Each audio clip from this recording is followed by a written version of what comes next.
Hello everyone, this is Albert Espinoza and this is my week 6 video for MPA 594 Comprehensive Exam Seminar with Dr. Sundstrom at CBU. And in this week's presentation, I will cover 2 General Public Administration GPA and 2 Public Service Management and Leadership PSML concepts and theories from other courses during our time at CBU. So with that, let's get started. So in this presentation, I'll go over 4 concepts or theories from other CBU courses which may apply to questions or correlate with other theories in our oral exam or our final papers. So for the 2 concepts for GPA, the first will be the nudge from MPA 570, Public Policy and Analysis, and the other concept will be utilitarianism from MPA 580, Legal and Ethical Issues.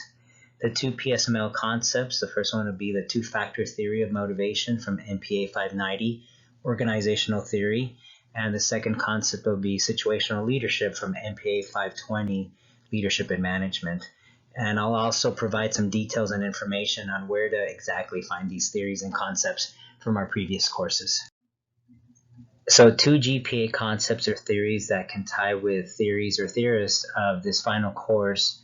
The first one is the nudge, which is the idea that people can be persuaded to make the right decisions by simple changes on how choices are presented to them, such as through positive reinforcement and indirect suggestions. And government officials can use this tactic to persuade and guide people towards a specific outcome or even a policy. The nudge can be correlated with co-optation. So if we think about Philip Selznick, and he wrote that co-optation plunges us as administrators into that field of bureaucratic behavior and how it relates to democratic ideals, which deals with local participation by the people. And we know co-optation can be formal or informal depending on the specific problem or outcome we as administrators are trying to solve. But the end game by government officials is the attempt to exercise some control while at the same time winning the consent of the people. So democracy and administration rests upon the idea of broadening participation. Let the people take a hand in that process of government affairs by allowing them to help administer the programs that we want to implement.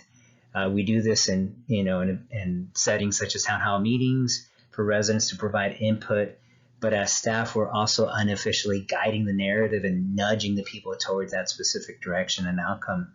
In the end, people feel as they've had a voice and are part of that democratic process, when in reality, we're using co-optation and the nudge to influence our constituents.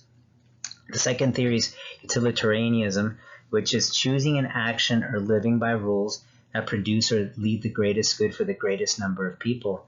And this can correlate and connect closely with cooperative federalism, also known as marble cake federalism, where the national government encourages states and local governments to pursue national defined goals for the greater good of the nation.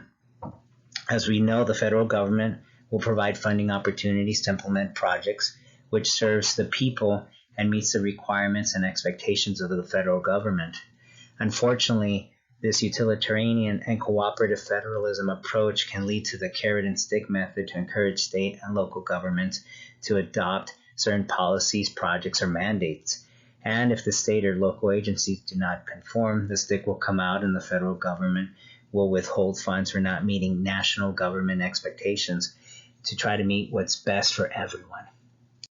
The first PSML concept or theory I'll be talking about is the situational leadership approach to managing a team. And this approach is one that different situations demand different kinds of leadership styles. So the situational leadership approach suggests that leaders should change the degree to which they are directing or supporting to meet the needs and the expectations of the team and the specific situation at hand. So in some cases, we need to be direct, especially if we're in an emergency situation. Maybe in other times we can be laissez-faire and allow staff to do what they need to do by delegating, or we need to balance it between supporting and coaching depending on the situation. And this ties back to Mary Parker Follett and our jobs as leaders in the giving of orders. And as individuals in these leadership positions, we must have various means and methods by which we can convey a message to motivate the team. There is no one best way to give an order, and Follett discusses the law of the situation, which is always evolving, and the giving of that order should also be fluid.